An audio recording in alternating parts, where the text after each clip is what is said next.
ಶ್ರೀ ಗುರುಭ್ಯೋ ನಮಃ. ಮಧ್ವ ವಿಜಯದ 28ನೇ ಭಾಗ ಇದು. 27ನೇ ಭಾಗ ಈ ಹಿಂದೆ ಮುಕ್ತಾಯ ಕಂಡಾಗ 5ನೇ ಸರ್ಗದ 7ನೇ ಶ್ಲೋಕದವರೆಗೆ ಶ್ರವಣ ಕೊನೆಗೊಂಡಿತ್ತು. ವಾಸುದೇವ ಪೂರ್ಣಪ್ರಜ್ಞ ಅನ್ನೋ ಹೆಸರಿನಿಂದ ಸನ್ಯಾಸ ಸ್ವೀಕಾರ ಮಾಡಿದರು. ಆನಂದ ತೀರ್ಥ ಅನ್ನೋ ಹೆಸರಿನಿಂದ ಪೀಠದಲ್ಲಿ ಪಟ್ಟಾಭಿಷೇಕ ಮಾಡಿಸಿಕೊಂಡ್ರು. ಅದಾದ ಬಳಿಕ ಕೆಲವು ವಾದಿಗಳನ್ನು ಅವರು ಗೆದ್ದದ್ದು. ಇದನ್ನೆಲ್ಲ ಆ 7ನೇ ಪದ್ಯದವರೆಗೆ, 5ನೇ ಸರ್ಗದ 7ನೇ ಪದ್ಯದವರೆಗೆ ಕವಿಗಳು ವರ್ಣನೆ ಮಾಡ್ತಾರೆ. ಆಚಾರ್ಯರ ಅಭಿಪ್ರಾಯದಂತೆ ಶ್ರುತಿ ಸ್ಮೃತಿಗಳು ಅದನ್ನು ಸ್ಪಷ್ಟವಾಗಿ ಸಾರುವಂತೆ ಪರಮಾತ್ಮ, ಸ್ವರ್ಗ, ನರಕ ಮೊದಲಾದ ಅತೀಂದ್ರಿಯ ಸಂಗತಿಗಳೇನಿವೆ ಇದನ್ನು ಶಾಸ್ತ್ರ ಪ್ರಮಾಣದಿಂದ ಮತ್ತು ಪ್ರತ್ಯಕ್ಷ ಪ್ರಮಾಣದಿಂದ ತಿಳ್ಕೋಬೇಕು. ಹೊರತು ಅನುಮಾನ ಪ್ರಮಾಣದಿಂದ ಇವನು ತಿಳ್ಕೊಳ್ಳಿಕ್ಕೆ ಸಾಧ್ಯವೇ ಇಲ್ಲ. ಅನುಮಾನ ಅನ್ನುವ ಶಬ್ದ, ಮಾನ ಅಂದರೆ ಪ್ರಮಾಣ ಅಂತ ಅರ್ಥ, ಅನು ಅಂದರೆ ಅನುಸರಣೆ ಮಾಡಿಕೊಂಡು, ಹಿಂಬಾಲಿಸಿಕೊಂಡು ಅಂತ ಅರ್ಥ. ಅನುಮಾನವನ್ನು ಪ್ರಯೋಗ ಮಾಡಬೇಕಾದ್ರೆ ಅದು ಒಂದು ಶಾಸ್ತ್ರದ ಹಿನ್ನೆಲೆಯನ್ನು ಹೊಂದಿಕೊಂಡಿರಬೇಕು ಅಥವಾ ಪ್ರತ್ಯಕ್ಷದ ಬೆಂಬಲವನ್ನು ಪಡ್ಕೊಂಡಿರಬೇಕು. ಅದಲ್ಲದೆ ಸ್ವತಂತ್ರವಾಗಿ ಅನುಮಾನ ಅಂತಂದು ಯಾವ ರೀತಿಯಿಂದಲೂ ಪ್ರಮಾಣ ಅಲ್ಲ.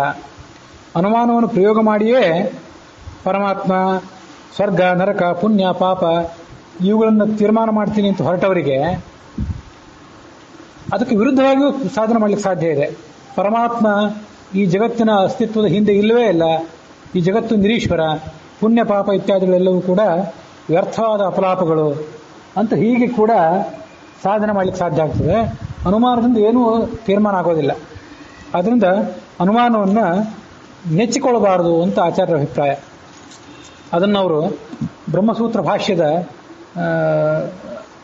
ಮತ್ತು ಅನುವ್ಯಾಖ್ಯಾನದ ಅನೇಕ ಕಡೆ ಹೇಳ್ತಾರೆ. ನಿನ್ನೆ 1-2 ಶ್ಲೋಕಗಳನ್ನ ಹೇಳಿದ್ದೆ. ಅದಲ್ಲದೆ ಮತ್ತೊಂದು ಶ್ಲೋಕ ಈಗ ನೆನಪಿಗೆ ಬರ್ತಿದೆ. ಪ್ರಮಾಣ ಯಾವುದು, ನಾವು ನೆಚ್ಚಿಕೊಳ್ಳಬೇಕಾದಂಥ ಪ್ರಮಾಣ ಯಾವುದು ಅಂತಂದರೆ, ಶಾಸ್ತ್ರಾರ್ಥಯುಕ್ತೋನುಭವ ಪ್ರಮಾಣಂ ತು ಉತ್ತಮಂ ಮತಂ ಮಧ್ಯಮಂ ತ್ವಾಗಮೋದೇಯ ಪ್ರತ್ಯಕ್ಷಂ ಅಧಮಂ ಸ್ಮೃತಂ. ಇದನ್ನು ಹಿಂದೊಂದ್ಸರಿ ಹೇಳಿದ್ದೆ. ಪ್ರತ್ಯಕ್ಷ, ಅನುಮಾನ, ಶಬ್ದ ಅಂತ ಹೀಗೆ 3 ಪ್ರಮಾಣಗಳಿವೆ. ಅನುಮಾನ ಅಂತೂ ಪ್ರಮಾಣ ಅಲ್ಲವೇ ಅಲ್ಲ ಅಂತ ಹೇಳಿದ್ವಿ. ಪ್ರತ್ಯಕ್ಷ, ನಿಮ್ಮ ಪ್ರತ್ಯಕ್ಷ, ಇದು ಪರಮಾತ್ಮನನ್ನ ಪುಣ್ಯ, ಪಾಪ, ಸ್ವರ್ಗ, ನರಕ ಈ ಅತೀಂದ್ರಿಯ ಸಂಗತಿಗಳನ್ನು ತಿಳ್ಕೊಳ್ಳಾರದು. ಅದರಿಂದ ಪ್ರತ್ಯಕ್ಷವೂ ಕೂಡ ಪ್ರಮಾಣ ಅಲ್ಲ. ಅದರ ನಂತರ ಅತೀಂದ್ರಿಯ ವಿಷಯಗಳನ್ನು ತಿಳಿಸುವ ಸಾಧ್ಯತೆ ಇರುವಂಥದ್ದು ಅನುಮಾನ ಪ್ರಮಾಣ. ಅದು ಕೂಡ ಪೂರ್ಣ ರೀತಿಯಲ್ಲಿ ಪ್ರಮಾಣ ಅಲ್ಲ. ಇನ್ನು ಪ್ರಮಾಣ ಅಂದರೆ ಶಾಸ್ತ್ರ ಒಂದೇ ಪ್ರಮಾಣ, ಇದು ನಮ್ಮ ಅಭಿಪ್ರಾಯ ಸಾಮಾನ್ಯವಾಗಿ. ಆದರೆ ಈ ಶಾಸ್ತ್ರವನ್ನು ಕೂಡ ಶ್ರೇಷ್ಠ ತರಗತಿಯ ಪ್ರಮಾಣ ಅಂತ ತಿಳ್ಕೊಳ್ಬಾರ್ದು. ಶ್ರೇಷ್ಠ ತರಗತಿಯ ಪ್ರಮಾಣ ಮತ್ತೊಂದಿದೆ ಅಂತ ಆಚಾರ್ಯರು ಒಂದು ಕಡೆ ಹೇಳ್ತಾರೆ. ಅದೇನು? ಶಾಸ್ತ್ರಾರ್ಥಯುಕ್ತಾನುಭವ ಪ್ರಮಾಣಂತೂ ಉತ್ತಮಂ ಮತಂ. ಶಾಸ್ತ್ರಾರ್ಥವನ್ನು, ಶಾಸ್ತ್ರದಲ್ಲಿ ಹೇಳಿದ ಸಂಗತಿಯನ್ನು ಶ್ರವಣದ ಮೂಲಕ, ಅಧ್ಯಯನದ ಮೂಲಕ ನಾವು ತಿಳ್ಕೊಂಡು ಅದನ್ನು ಅನುಭವಾರೂಢ ಮಾಡಿಕೊಂಡ್ರೆ ಅದು ಮೊದಲನೇ ಪ್ರಮಾಣ, ಪ್ರಥಮ ದರ್ಜೆಯ ಪ್ರಮಾಣ. ಆಗಮಂ ಮಧ್ಯಮ ಜ್ಞೇಯ ಶಾಸ್ತ್ರಾರ್ಥಯುಕ್ತಾನುಭವ ಪ್ರಮಾಣಂತೂ ಉತ್ತಮಂ ಮತಂ ಮಧ್ಯಮಂ ತ್ವಾಗಮೋ ಜ್ಞೇಯ. ಶಾಸ್ತ್ರ ಪ್ರಮಾಣ ಏನಿದೆ, ಕೇವಲ ಶಾಸ್ತ್ರ ಪ್ರಮಾಣವನ್ನು ಓದಿ ಕೇಳಿ ಅದರಂತೆ ಆಚರಣೆ ಮಾಡುವವರು, ಅದರಂತೆ ನಂಬುವವರು ಏನಿದ್ದಾರಲ್ಲ, ಅದನ್ನು ಇನ್ನೂ ಅನುಭವಕ್ಕೆ ತಂದುಕೊಳ್ಳಲಿಕ್ಕೆ ಸಾಧ್ಯ ಆಗದೇ ಇರುವಂಥವ್ರು ಏನಿದ್ದಾರೆ, ಅದೆಲ್ಲವೂ ಕೂಡ ಮಧ್ಯಮ ಮಾರ್ಗ. ಈಗ ನಾವೆಲ್ಲ ಎಷ್ಟೇ ಬಲವಾಗಿ ವೇದಾದಿ ಶಾಸ್ತ್ರಗಳನ್ನು ನಂಬಿದ್ರು, ಪುರಾಣಾದಿಗಳನ್ನು ನಂಬಿದ್ರು ಕೂಡ ನಾವೆಲ್ಲ ಮಧ್ಯಮ ಮಾರ್ಗಿಗಳು. ಈ ಎಚ್ಚರ ನಮಗಿರಬೇಕು. ಇದನ್ನು ಅನುಭವಾರೂಢ ಮಾಡ್ಕೊಳ್ಳದೆ ಹೋದರೆ ಇದು ಕೇವಲ ನಮಗೆ ಮಧ್ಯಮ ಮಾರ್ಗ. ಪ್ರತ್ಯಕ್ಷ ಅಧಮಂ ಸ್ಮೃತಂ. ಪ್ರತ್ಯಕ್ಷ ಅಂತನ್ನೋದು 3ನೇ ದರ್ಜೆಯ ಪ್ರಮಾಣ. ಅನುಮಾನ ಹಾಗಾದರೆ ಈ ಪಟ್ಟಿಯಲ್ಲೇ ಸೇರಲಿಲ್ಲ, ಅದು 4ನೇ ದರ್ಜೆಯ ಪ್ರಮಾಣವೂ ಕೂಡ ಅಲ್ಲ ಅಂತ ಹೀಗೆ ಆಚಾರ್ಯರು ಮತ್ತೊಂದು ಕಡೆ ಹೇಳ್ತಾರೆ.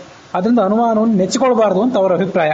ಅದನ್ನೇ ಆ ಕೆಲವು ವಾದಿಗಳು ಅವರ ಬಳಿಗೆ ಬಂದು ವಾದ ಮಾಡಲಿಕ್ಕೆ ಅಂತ ಪ್ರಯತ್ನ ಪಟ್ಟಾಗ ಅವರಿಗೆ ಅದನ್ನು ಸ್ಪಷ್ಟಪಡಿಸಿದರು.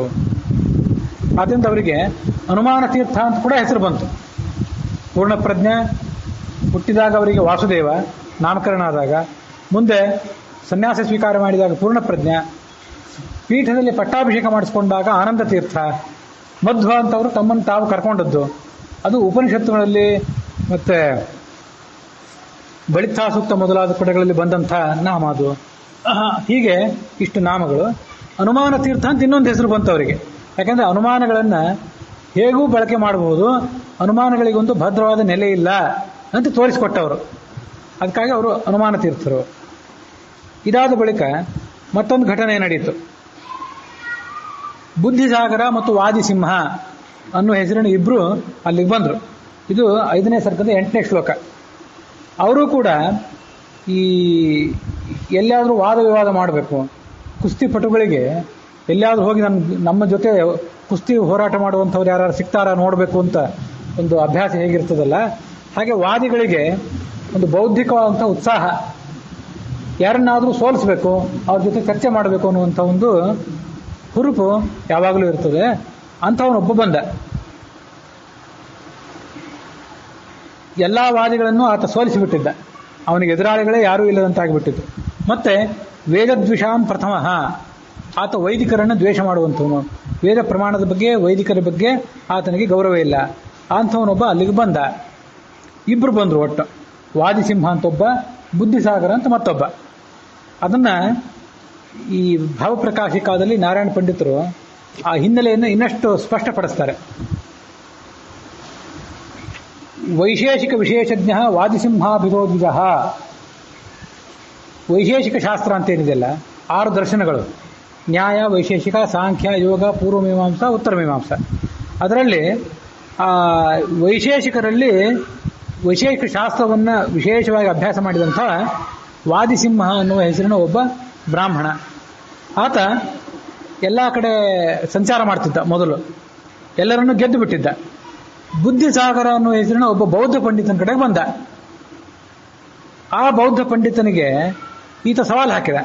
ಆದ್ರೆ ಆ ಬೌದ್ಧ ಪಂಡಿತ ಇವನನ್ನು ಸೋಲಿಸಿಬಿಟ್ಟ.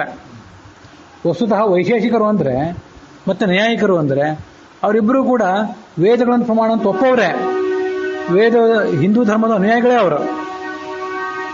ಆದ್ರೆ ಆತ ಬುದ್ಧಿಸಾಗರ ಅನ್ನುವ ಪಂಡಿತನನ್ನ ಸಂಧಿಸಿದಾಗ ಆತನ ಕಡೆಯಿಂದ ಸೋತು ಹೋಗಿಬಿಟ್ಟ. ಸೋತು ಈ ವಾದಿಸಿಂಹನೂ ಕೂಡ ಆ ಬುದ್ಧಿಸಾಗರನ ಅನುಯಾಯಿ ಆಗಿಬಿಟ್ಟ. ಇದು ಅದರ ಹಿನ್ನೆಲೆ. ತತ್ಪಕ್ಷಾಪೇಕ್ಷಕೋ ಅಭವತ್ ತೌಷುತ್ವ ಮಧ್ವವೈದಗ್ಧೀಂ ಪ್ರಾಪ್ತೌ ತದ್ಗುರು ಮೂಚತುಹು.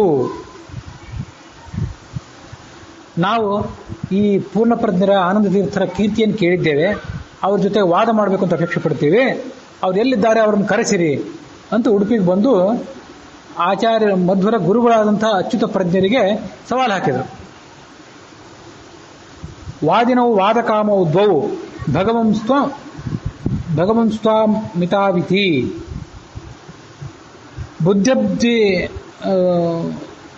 ಬುದ್ಧಿಮಾಶ್ರಿತ್ಯ ಪರೋವಾದಿ ಕಥಾಂ ವಿಧಾತ್. ಅದರಲ್ಲಿ ಆ ಬುದ್ಧಿಸಾಗರ ಅಂತ ಏನಿದ್ನಲ್ಲ, ಅವನ ಬುದ್ಧಿಯನ್ನು ಅವಲಂಬಿಸಿಕೊಂಡು ಅವನ ಬೆಂಬಲ ಯಾರಿಗೆ? ಈ ವಾದಿಸಿಂಹನಿಗೆ. ಆತ ವಾದವನ್ನು ಪ್ರಾರಂಭ ಮಾಡಿದ. ಯಾಕೆಂದ್ರೆ ಆ ಬುದ್ಧಿಸಾಗರ ಅನ್ನುವನು ವಾದಿಸಿಂಹನನ್ನು ಸೋಲಿಸಿಬಿಟ್ಟಿದ್ದ. ವಾದಿಸಿಂಹನಿಗಿಂತ ಬುದ್ಧಿಸಾಗರ ದೊಡ್ಡ ಪಂಡಿತ. ಆತನ ಕಡೆ ಸೋತಿದ್ರಿಂದ ಆತನ ಅನುಯಾಯಿ ಆಗಿಬಿಟ್ಟಿದ್ದ ಮತ್ತು ಆತನ ಬೆಂಬಲ ಈತನಿಗಿತ್ತು. ಇದು ವಿಷಯ. ಇಲ್ಲಿ ಒಂದು ಸಂಗತಿ ಇದೆ. ಸ ವಾದಿಸಿಂಹೋತ್ತ ಸ ಬುದ್ಧಿಸಾಗರ. ಅಲ್ಲಿ ಶ್ಲೋಕವನ್ನು ಓದಿದಾಗ ವ್ಯತ್ಯಾಸ ಗೊತ್ತಾಗೋದಿಲ್ಲ. ಅದನ್ನು ವ್ಯಾಖ್ಯಾನ ಮಾಡುವವರು ಬೇರೆ ಬೇರೆ ಥರ ವ್ಯಾಖ್ಯಾನ ಮಾಡ್ತಾರೆ. ಸ ವಾದಿಸಿಂಹ, ಸ ಬೇರೆ, ಸ ಅನ್ನೋದು ಬೇರೆ, ವಾದಿಸಿಂಹ ಅನ್ನೋ ಶಬ್ದ ಬೇರೆ. ಹೀಗೆ ಒಂದು ಕಡೆ ಇದೆ. ಮತ್ತೆ ಸ ಬುದ್ಧಿಸಾಗರ, ಸ ಬುದ್ಧಿಸಾಗರ ಇವೆರಡು ಒಟ್ಟಿಗೆ ಇದೆ. ಇನ್ನು ಕೆಲವು ಪುಸ್ತಕಗಳಲ್ಲಿ ಸವಾದಿಸಿಂಹೋ, ಸ ಮತ್ತು ವಾದಿಸಿಂಹ ಒಟ್ಟಿಗೆ ಇದೆ. ಸ ಬುದ್ಧಿಸಾಗರ ಅನ್ನೋಲ್ಲಿ ಸ ಬೇರೆ ಇದೆ, ಬುದ್ಧಿಸಾಗರ ಬೇರೆ ಇದೆ. ಸಂಸ್ಕೃತದಲ್ಲಿ ಹೇಗೂ ಪದಚ್ಛೇದ ಮಾಡಬಹುದು, ಹೇಗೂ ಸಂಧಿ ಮಾಡಬಹುದು. ಆದ್ದರಿಂದ ಈ ಒಂದು ಗೊಂದಲ. ಹಾಗಾಗಿ ಈ ಮಧ್ವವಿಜಯಕ್ಕೆ ಪದಾರ್ಥ ದೀಪಿಕಾ ಅಂತ ವೇದಾಂಗ ತೀರ್ಥರ ಟಿಪ್ಪಣಿ ಏನಿದೆಯಲ್ಲ, ಆ ಟಿಪ್ಪಣಿಗೆ ಅನುಸಾರವಾಗಿ ಒಂದು ಬೇರೆ ಪದಚ್ಛೇದ, ಗೋವಿಂದಾಚಾರ್ಯ ಅದನ್ನ ಬೇರೆ ರೀತಿಯಾಗಿ ವರ್ಣನೆ ಮಾಡ್ತಾರೆ.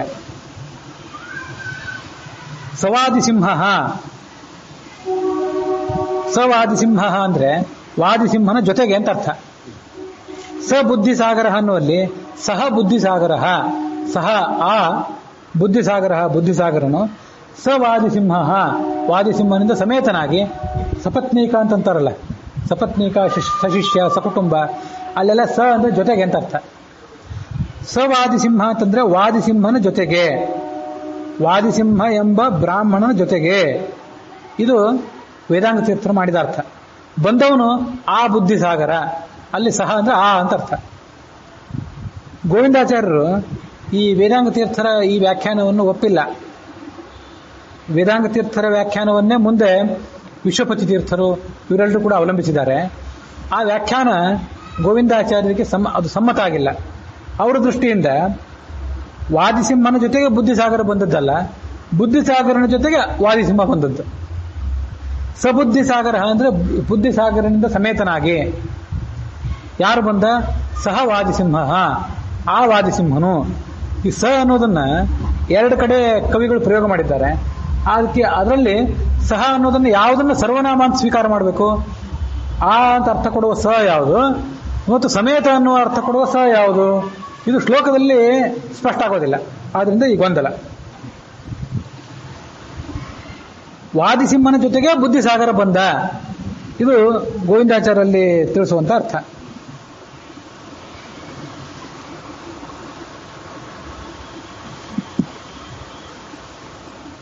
ಸಹ ಸಮಸ್ತವಾದಿಯಿಂದ ಗಜಪ್ರಭಂಗದ ವಾದಿಸಿಂಹ ಸಬುದ್ಧಿಸಾಗರ ಸಮಾಯಯೋ ಯುಕ್ತಂ ಚೈವಂ ಅನ್ವಯಂ. ಇದು ಹೀಗೆ ಬೇರೆ ಬೇರೆ ಥರ ವ್ಯಾಖ್ಯಾನ ಮಾಡ್ತಾರೆ. ಅದು ಅಷ್ಟು ಸ್ಪಷ್ಟವಾಗಿ ತಿಳಿಯೋದಿಲ್ಲ. ಸವಾದಿಸಿಂಹ ಅತ್ರ ಸಬುದ್ಧಿಸಾಗರ ಇತಿ ವೇದಾಂಗತೀರ್ಥ ಪಟಪಾಠ ನ ಅತಿರುಚಿರಮೇತತ್. ಇದು ಅಷ್ಟು ನಮಗೆ ಮನಸ್ಸಿಗೆ ಹಿಡಿಸಿಲ್ಲ ಅಂತ ಇವರ ಅಭಿಪ್ರಾಯ ಹೇಳ್ತಾರೆ. ಅಂತೂ ಬುದ್ಧಿಸಾಗರ ಅಂತನ್ನುವವನು ವಾದಿಸಿಂಹನ ಜೊತೆಗೆ ಬಂದ, ಇದೊಂದು ಅರ್ಥ. ವಾದಿಸಿಂಹ ಎಂಬವನು ಬುದ್ಧಿಸಾಗರನ ಜೊತೆಗೆ ಬಂದ ಅಂತ ಮತ್ತೊಂದು ಅರ್ಥ. ಇದೇನೇ ಇರಲಿ, ಅದು ಶ್ಲೋಕದ ಮೊದಲನೇ ನೋಟದಿಂದ ಅವೆಲ್ಲ ಸ್ಪಷ್ಟ ಆಗೋದಿಲ್ಲ. ಆದರೆ ಭಾವಪ್ರಕಾಶಿಕಾದ ಒಂದು ಮಾತನ್ನು ನೋಡಿದರೆ ಏನು ಅರ್ಥ ಮಾಡಬೇಕು ಅನ್ನೋದ್ರ ಬಗ್ಗೆ ಒಂದು ಸಣ್ಣ ಸುಳಿವು ಸಿಗ್ತದೆ. ಬುದ್ಧಿಮಾಶ್ರಿತ್ಯ ಪರೋವಾದಿ ಕಥಾಂಬೆಧಾತ್. ಬುದ್ಧಿ ಅಬ್ಧಿ ಅಂದ್ರೆ ಬುದ್ಧಿಸಾಗರ, ಬುದ್ಧಿಸಾಗರನ ಬುದ್ಧಿಯನ್ನು ಅವಲಂಬಿಸಿಕೊಂಡು ಪರಹವಾದಿ ಅಂದ್ರೆ ವಾದಿಸಿಂಹನು ಚರ್ಚೆಯನ್ನು ಮಾಡಿದ, ಆಚಾರ್ಯರ ಜೊತೆಗೆ ಚರ್ಚೆಗಿಳಿದ.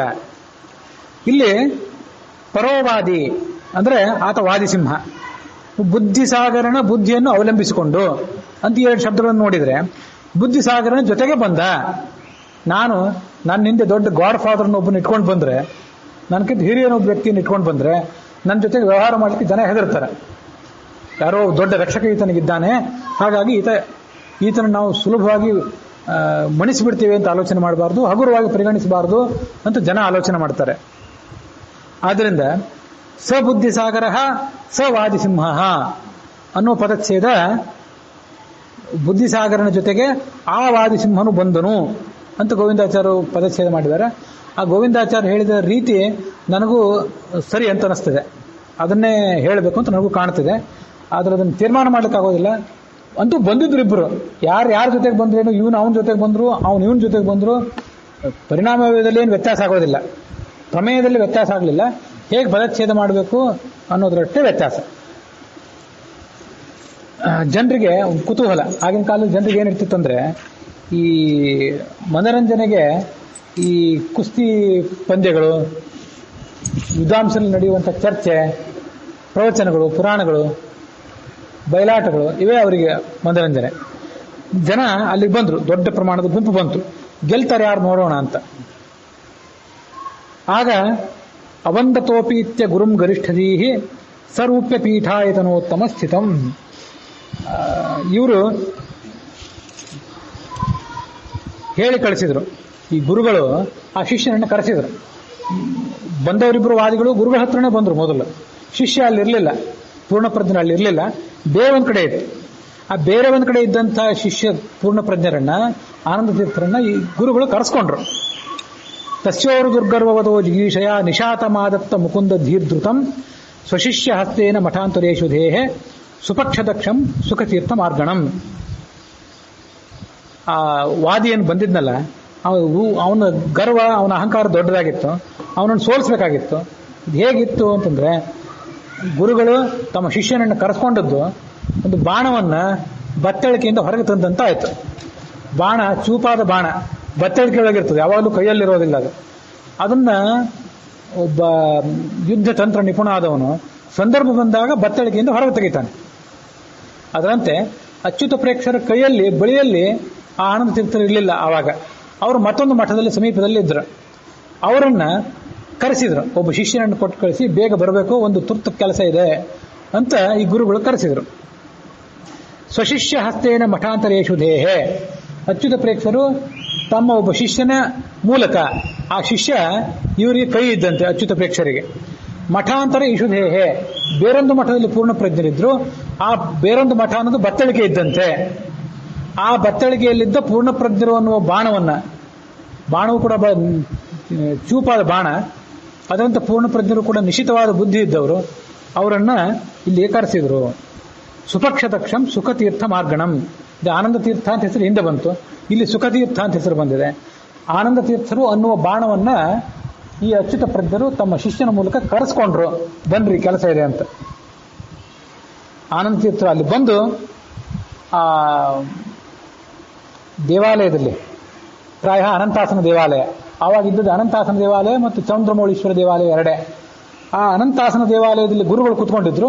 ಬಂದು ಗುರುಗಳಿಗೆ ನಮಸ್ಕಾರ ಮಾಡಿದರು ಈ ಪೂರ್ಣಪ್ರಜ್ಞರು. ಬಂದ ವಾದಿಗಳು ಮತ್ತೆ ಪೂರ್ಣಪ್ರಜ್ಞರು ಇವರ ನಡುವೆ ವಾದ ಪ್ರಾರಂಭ ಆಯಿತು. ಅಖಂಡಯತ್ ಪಂಡಿತ ಮಂಡಲ ಅಂತಾರೆ.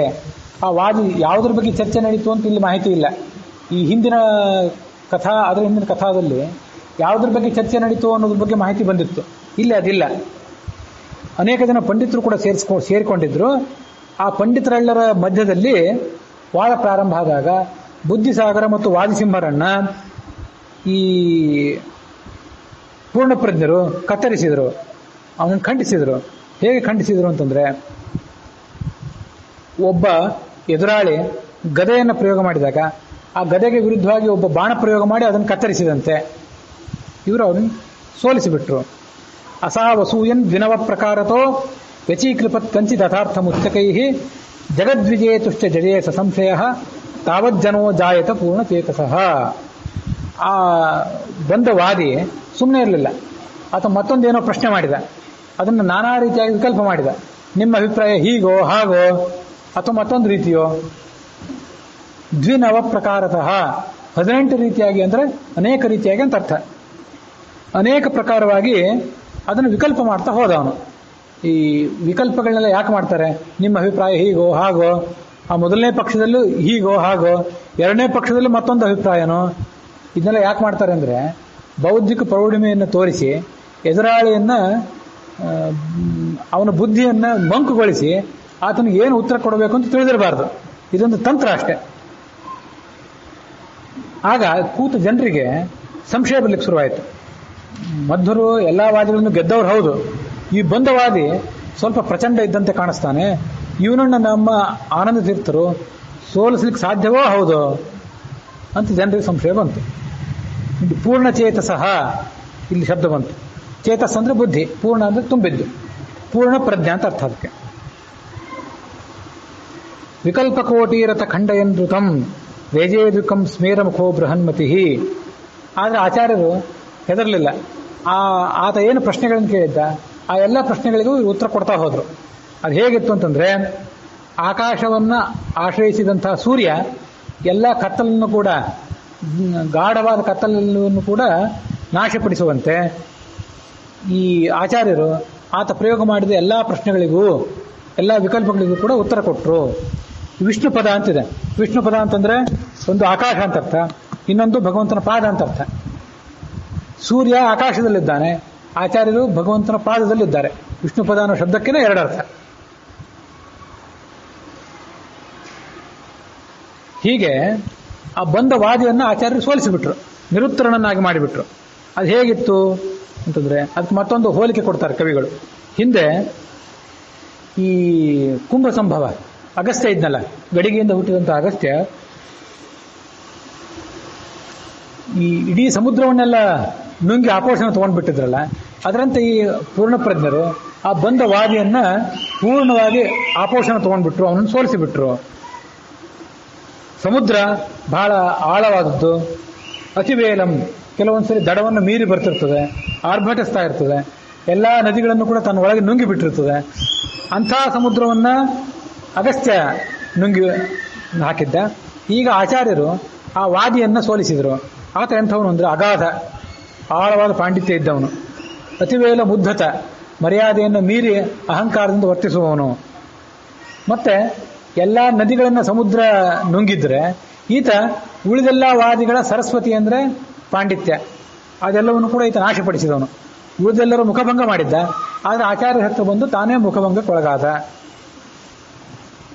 ಲಘೂಚಕಾರ ಇತ್ಯಪಿ ಬುದ್ಧಿಸಾಗರಂ, ಆತನನ್ನು ಈ ಬುದ್ಧಿಸಾಗರ ಅನ್ನುವ ಪಂಡಿತನನ್ನ ಅವರು ಸೋಲಿಸಿಬಿಟ್ರು. ಸವಾದಿ ಸಿಂಹೋತ್ರ ಸ ಬುದ್ಧಿಸಾಗರ.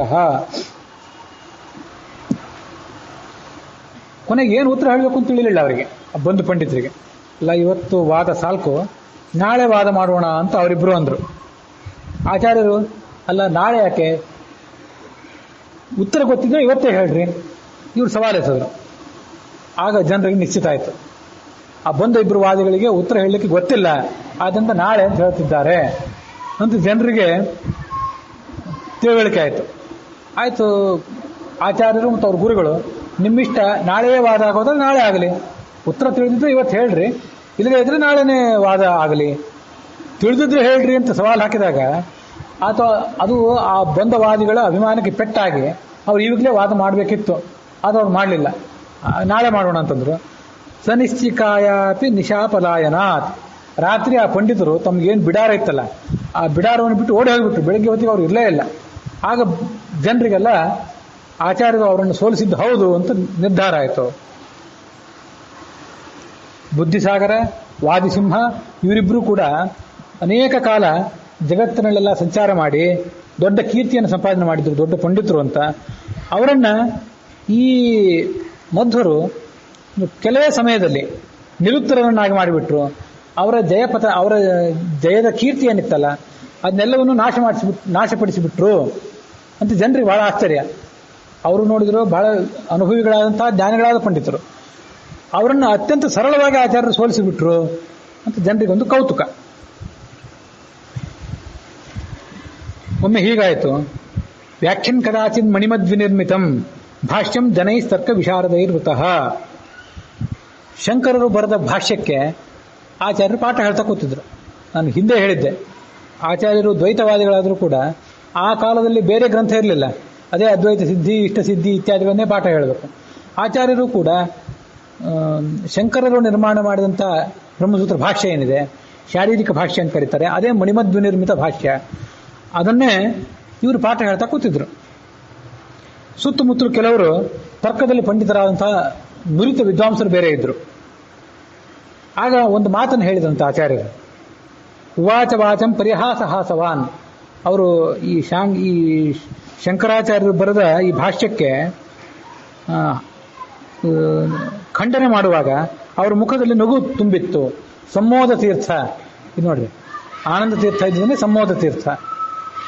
ಸುರಮೋದದಾಯಿನಿ, ಆಚಾರ್ಯರು ಆಡಿದ ಮಾತು ಕೇವಲ ಜನರಿಗೆ ಮಾತ್ರ ಸಂತೋಷ ಕೊಟ್ಟದ್ದಲ್ಲ, ದೇವತೆಗಳಿಗೂ ಕೂಡ ಸಂತೋಷ ಕೊಡುವಂಥ ಮಾತು. ಏನು ಹೇಳಿದರು ನೋಡ್ರಿ. ಬ್ರಹ್ಮಸೂತ್ರಗಳಿಗೆ ಶಂಕರರು ಭಾಷ್ಯವನ್ನು ಬರೆದಿದ್ದಾರೆ. ಆದರೆ ಆ ಬ್ರಹ್ಮಸೂತ್ರವನ್ನು ಪ್ರತ್ಯೇಕವಾಗಿ ಒಮ್ಮೆ ಓದ್ರಿ, ಯಾವುದೇ ಭಾಷ್ಯದ ಹಂಗಿಲ್ಲದೆ. ಮತ್ತೆ ಈ ಶಂಕರರ ಭಾಷ್ಯವನ್ನು ಮತ್ತೊಮ್ಮೆ ಓದ್ರಿ, ಅವೆರಡಕ್ಕೂ ಹೊಂದಾಣಿಕೆಯೇ ಇಲ್ಲ. ಯಾಕೆಂದ್ರೆ ಬ್ರಹ್ಮಸೂತ್ರಗಳಲ್ಲಿ ವೇದವ್ಯಾಸರು ಜಗತ್ತನ್ನು ಸತ್ಯ ಅಂತ ಸಾಧನೆ ಮಾಡಿದ್ದಾರೆ, ಮತ್ತೆ ಜೀವ ಪರಮಾತ್ಮರಿಬ್ಬರನ್ನು ಕೂಡ ಭಿನ್ನರವನ್ನು ಸಾಧನೆ ಮಾಡಿದ್ದಾರೆ. ಅಂಶೋ ನಾನಾ ವ್ಯಪದೇಶಾತ್ ದ್ವಾಸುಪರ್ಣ ಸೈಜಾಸಖಾಯ ಇತ್ಯಾದಿ ಉಪನಿಷದ್ ವಾಕ್ಯಗಳನ್ನೆಲ್ಲವನ್ನು ಪರಾಂಬರಿಸಿ ವೇದವ್ಯಾಸರು ಜಗತ್ತನ್ನು ಸತ್ಯ ಅಂತಲೂ, ಪರಮಾತ್ಮನನ್ನ ಸಕಲ ಸದ್ಗುಣ ಪರಿಪೂರ್ಣ ಅಂತಲೂ, ಜೀವನನ್ನ ಆ ಪರಮಾತ್ಮನ ಅಂಶ ಅಂತಲೂ ಸಾಧನೆ ಮಾಡಿದ್ದಾರೆ. ಆದರೆ ಶಂಕರರು ಬ್ರಹ್ಮಸೂತ್ರಗಳಿಗೆ ಭಾಷ್ಯ ಬರೀಲಿಕ್ಕೆ ಹೊರಟು ಜಗತ್ತನ್ನು ಅಸತ್ಯ ಅಂತಲೂ, ವೇದವ್ಯಾಸರ ಮತಕ್ಕೆ ವಿರುದ್ಧವಾಗಿ ಜಗತ್ತನ್ನು ಅಸತ್ಯ ಅಂತಲೂ, ಪರಮಾತ್ಮನನ್ನ ಸಗುಣ ಅನ್ನೋದ್ರ ಬದಲಾಗಿ ನಿರ್ಗುಣ ಅಂತಲೂ, ಜೀವನನ್ನ ಆ ಪರಮಾತ್ಮನಿಗಿಂತ ಅಭಿನ್ನ ಅಂತಲೂ ಸಾಧನೆ ಮಾಡಿಬಿಟ್ಟಿದ್ದಾರೆ. ಇದು ಬ್ರಹ್ಮಸೂತ್ರ ಭಾಷ್ಯಕ್ಕೆ ಮತ್ತು ಬ್ರಹ್ಮಸೂತ್ರಗಳಿಗೆ ಹೊಂದಾಣಿಕೆ ಆಗದೇ ಇರುವಂತಹ ವಿಚಾರ. ಇದನ್ನು ಸಮರ್ಥನೆ ಮಾಡಲಿಕ್ಕೆ ಬರೋದಿಲ್ಲ. ನಿಗೃಹ್ಯ ಗೂಢಾಗ್ರಹ ಮುಗ್ರಮೇತಯೋ ಮಾನ್ಯ ಅನ್ವಯ ಅನ್ಯೋನ್ಯ ಮಹೋ ನ ದೃಶ್ಯತೆ. ಭಾಷ್ಯಕ್ಕೂ ಸೂತ್ರಕ್ಕೂ ಹೊಂದಾಣಿಕೆ ಇರಬೇಕಲ್ಲ, ಹೊಂದಾಣಿಕೆ ಕಾಣೋದಿಲ್ಲ ಈ ಶಾಂಕರ ಭಾಷ್ಯದಲ್ಲಿ. ಆದರೆ ಇದೆಲ್ಲವನ್ನು ಯಾವುದೇ ಆಗ್ರಹವಿಲ್ಲದೆ ವಿಚಾರ ಮಾಡಿದರೆ, ನಿಷ್ಪಕ್ಷಪಾತ ದೃಷ್ಟಿಯಿಂದ ವಿಚಾರ ಮಾಡಿದರೆ ಈ ಸತ್ಯ ಗೊತ್ತಾಗ್ತದೆ ಹೊರತು ಇಲ್ಲದೆ ಗೊತ್ತಾಗೋದಿಲ್ಲ. ಆ ಪಾಠ ನಡೆದಾಗ ಕೆಲವರು ದ್ವೈತಿಗಳಿದ್ರಲ್ಲಿ, ಕೆಲವರು ಅದ್ವೈತ ಸಿದ್ಧಾಂತವನ್ನು ಅವಲಂಬಿಸಿದವರಿದ್ರು. ಅವರಲ್ಲಿ ಕೆಲವರಿಗೆ ಈ ಅದ್ವೈತದ ಮೇಲಿನ ಆಕ್ಷೇಪ ಬಂತಲ್ಲ, ಅದಕ್ಕೆ ಉತ್ತರ ಕೊಡಬೇಕು ಅಂತ ಅನಿಸಿತು. ಆಚಾರ್ಯರು ಪ್ರಶ್ನೆಗಳನ್ನು ಮಾಡಿದರು, ಆದರೆ ಆ ನೆರೆದ ಪಂಡಿತರಿಗೆ ಅದಕ್ಕೆ ಉತ್ತರ ಕೊಡ್ಲಿಕ್ಕೆ ಆಗಲಿಲ್ಲ. ಭಾಷ್ಯೇತ್ರ ದೋಷಾನ್ ಪ್ರಬಲಾನ್ ಮುಹುರ್ಮುಹು. ಆಚಾರ್ಯರು ಶಾಂಕರ ಭಾಷ್ಯದಲ್ಲಿ ಅನೇಕ ದೋಷಗಳಿವೆ ಅಂತ ಅನ್ನೋದನ್ನು ಮೇಲಿನ ಮೇಲೆ ಆ ಸಭಾದಲ್ಲಿ ವೇದಿಕೆಯಲ್ಲಿ ಸಮರ್ಥನೆ ಮಾಡ್ತಾ ಇದ್ದಾರೆ. ಆದರೆ ಆ ಕುಳಿತ ಪಂಡಿತರಿಗೆ ಆಶ್ಚರ್ಯ ಅನಿಸಿತು. ಆದರೆ ನ ಪರಿಹರನ್, ಈ ದೋಷಗಳನ್ನು ಆಚಾರ್ಯರು ಹೇಳಿದ ಪ್ರಶ್ನೆಗಳಿಗೆ, ಶಂಕೆಗಳಿಗೆ ಉತ್ತರಿಸಿ ಶಾಂಕರ ಭಾಷ್ಯವನ್ನು ಸಮರ್ಥನೆ ಮಾಡ್ಕೊಳ್ಳಿಕ್ಕೆ ಅವರಿಗೆ ಆಗಲಿಲ್ಲ. ನನ್ವಸ್ಯ ಸೂತ್ರಸ್ಯ ಪರೋರ್ಥ ಉಚ್ಯತಾಂ ಯದ್ಭಾಷ್ಯ ಮಾತ್ರ ಭವತಾ ನಿರಸ್ಯತೆ ಭವಾದೃಶ ಇರ್ಯ ಕವಿರ್ಭಿರ್ನ ದೂಷ್ಯತೆ ಕಟಂಚನೆ ತ್ಯೂಚುರಿಮೆ ವಚಸ್ಮಿನಃ. ಅಲ್ಲಿ ಕೂತವ್ರು ಏನಂದ್ರು, ಹಾಗಾದ್ರೆ ಶಾಂಕರ ಭಾಷ್ಯವನ್ನ ನೀವು ನಿರಾಕರಣೆ ಮಾಡ್ತಾ ಇದ್ದೀರಿ, ಮುಂದೆ ನಿಮ್ಮ ಕೈಲಿ ಒಂದು ವೇಳೆ ರಾಮಾನುಜ ಭಾಷ್ಯ ಸಿಕ್ಕರೆ ಅದನ್ನು ನೀವು ನಿರಾಕರಣೆ ಮಾಡುವವರೆ, ಅದು ನಿಮಗೆ ಒಪ್ಪಿಗೆ ಇಲ್ಲ. ಒಂದು ಕೆಲಸ ಮಾಡ್ರಿ, ನೀವೇ ಈ ಸೂತ್ರಗಳಿಗೊಂದು ಬೇರೆ ಅರ್ಥವನ್ನು ಯಾಕೆ ಹೇಳಬಾರ್ದು? ನೀವು ಹೇಳಿದ ಅರ್ಥ ಇನ್ನೊಬ್ಬರ ಖಂಡನೆಗೆ ಈಡಾಗಬಾರ್ದು.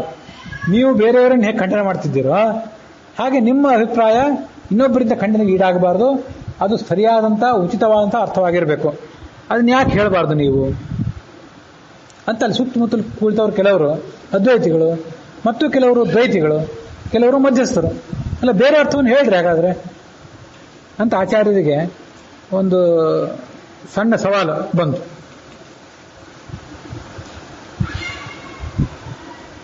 ಅಕ್ಲಿಷ್ಟ ಶಬ್ದಾನ್ವಯಮೇಷ ಸಂಭವತ್. ಆಚಾರ್ಯರಾಗ ಅರ್ಥ ಹೇಳಿಕ್ಕೆ ಪ್ರಾರಂಭ ಮಾಡಿದ್ರು. ಹಾಗಾದ್ರೆ ಹೇಳ್ತೀನಿ ಅಂತ ಅರ್ಥ ಹೇಳಿದರು. ಆ ಶಬ್ದಗಳಿಗೂ, ಸೂತ್ರದ ಶಬ್ದಗಳಿಗೆ ಕಷ್ಟಕರವಾದಂಥ ರೀತಿಯಲ್ಲಿ ಅರ್ಥ ಹೇಳಲಿಲ್ಲ ಅವರು, ತೀರ ಸರಳವಾದ ಅರ್ಥವನ್ನು ಹೇಳಿದರು. ಸೂತ್ರಾರ್ಥ ಉಚ್ಚೈರ್ವಚನಂ ತದಾ ಆದದೆ, ಉಚ್ಚ ಕಂಠದಿಂದ ಸೂತ್ರಗಳಿಗೆ ಅರ್ಥವನ್ನು ಹೇಳಿದರು.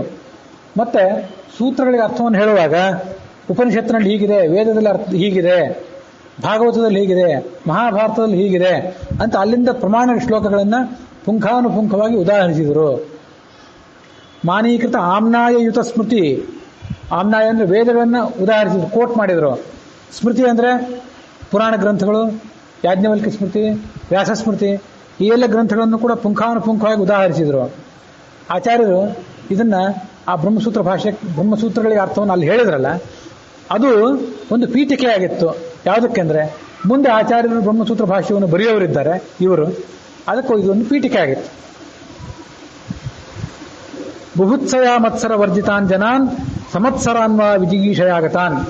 ಬಂದ ವಿದ್ವಾಂಸರಲ್ಲಿ ಕೆಲವರು ತಿಳ್ಕೊಳ್ಬೇಕು, ಅವರಿಗೆ ಯಾವುದ್ರ ಬಗ್ಗೆನೂ ಮಾತ್ಸರ್ಯ, ಹೊಟ್ಟೆ ಕಿಚ್ಚು, ಪೂರ್ವಗ್ರಹ ಇಲ್ಲ ಅವರಿಗೆ, ಅಂಥವ್ರು ಕೆಲವರಿದ್ದರು. ಇನ್ನು ಕೆಲವರು ಅವರಿಗೆ ಮಾತ್ಸರ್ಯ, ಈ ಮಧ್ವರು ಏನು ಹೇಳ್ತಾರೆ ನೋಡಿಬಿಡೋಣ ಅಂತ, ಇವ್ರನ್ನ ಸೋಲಿಸ್ಬೇಕು ಅಂತ ಬಂದವರು ಕೆಲವರು. ದೊಡ್ಡ ದೊಡ್ಡ ಪಂಡಿತರೆಲ್ಲರೂ ಕೂಡ ಪ್ರವೀಣರು, ಅಚಿತಾರ್ಕಿಕಾನ್, ದೊಡ್ಡ ದೊಡ್ಡ ತರ್ಕ ಪಂಡಿತರು, ಅವರೆಲ್ಲರನ್ನೂ ಕೂಡ ಆಚಾರ್ಯರು ತೃಪ್ತಿಪಡಿಸಿದರು. ಯಾರಿಗೆ ನಿಜವಾದ ಜಿಜ್ಞಾಸೆ ಇತ್ತು ಅವರಿಗೆ ಜಿಜ್ಞಾಸೆಯನ್ನು ಪೂರ್ಣ ಮಾಡಿದರು. ಯಾರಿಗೆ ಆಕ್ಷೇಪಗಳನ್ನು ಮಾಡುವ ಉತ್ಸಾಹ ಇತ್ತು ಅವರ ಆಕ್ಷೇಪಗಳಿಗೆ ಉತ್ತರ ಕೊಟ್ಟರು.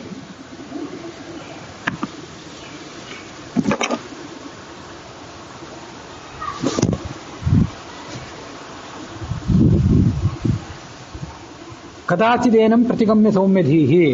ಒಮ್ಮೆ ಹೀಗೆ ನಡೀತು. ಈ ಆಚಾರ್ಯರ ತಂದೆ ಮಧ್ಯಗೆ ಭಟ್ಟರು ನಡಿಲ್ಲಾಯರು, ಅವರು ಆಚಾರ್ಯರನ್ನ ಮಗನನ್ನ ಸನ್ಯಾಸ ತಗೊಂಡ್ಬಿಟ್ಟಿದ್ದಾನೆ ಮಗ, ಭೇಟಿ ಆಗಬೇಕು ಅಂತ ಬಂದರು. ಅವರಿಗೆ ಮಗನ ಬಗ್ಗೆ ಸ್ವಲ್ಪ ಇನ್ನೂ ಅಸಮಾಧಾನ ಇತ್ತು. ಸನ್ಯಾಸ ತಗೋಬೇಡ ಅಂತ ಹೇಳಿದೆ, ಕೇಳಲಿಲ್ಲ ಇವನು, ಅಸಮಾಧಾನ ಇತ್ತು. ಬಂದು ಆಚಾರ್ಯರ ಬಳಿಯಲ್ಲಿ ಸ್ವಲ್ಪ ದಿವಸ ಇದ್ದರು. ಅವ್ರ ಮನಸ್ಸು ಪ್ರಸನ್ನ ಆಯಿತು. ಯಾಕೆಂದರೆ ನಿಮ್ಮ ಮನಸ್ಸು ಸ್ವಚ್ಛ ಇದ್ದರೆ, ನೀವು ನಿಜವಾಗ್ಲೂ ಸಜ್ಜನರಿದ್ದರೆ, ಮತ್ತೊಬ್ಬ ಸಜ್ಜನರ ಜೊತೆ ಯಾವುದಾದ್ರೂ ಒಂದು ಕ್ಷುಲ್ಲಕ ಕಾರಣಕ್ಕಾಗಿ ಜಗಳ ಬಂದಾಗ ಅದು ಸ್ವಲ್ಪ ಕಾಲ ಆದ ಬಳಿಕ ತಾನಾಗೆ ಸ್ವಚ್ಛ ಆಗ್ತದೆ. ಅದಂತೆ ಇವ್ರ ಮನಸ್ಸು ಸ್ವಚ್ಛವಾಯಿತು. ಯಾಕೆಂದರೆ ಆಚಾರ್ಯರ ವ್ಯಕ್ತಿತ್ವ ಆಗಿತ್ತು. ಗುಣಾಬ್ಜುಲುಬ್ಧ, ನಿಮ್ಮಲ್ಲಿ ಆಚಾರ್ಯರಲ್ಲಿ ಮಾತ್ರ ಅಲ್ಲ ಬೇರೆ ಯಾರಲ್ಲಿ ಆದ್ರೆ ಸದ್ಗುಣಗಳಿದ್ರೆ ಅದನ್ನು ಜನ ಮೆಚ್ಚುತ್ತಾರೆ. ಒಂದಲ್ಲ ಒಂದು ಕಾಲಕ್ಕೆ ನಿಮ್ಮ ಬಗ್ಗೆ ಇರುವಂತಹ ಅಸಮಾಧಾನ ಹೋಗ್ತದೆ. ಅವರು ಮಧ್ಯಗೆ ಭಟ್ರು ಆ ಮಗ ಸನ್ಯಾಸಿ ಎದುರು ಕೂತ್ಕೊಂಡು ಅವ್ರು ಹೇಳುವ ಪ್ರವಚನವನ್ನೆಲ್ಲ ಕೇಳಿದ್ರು.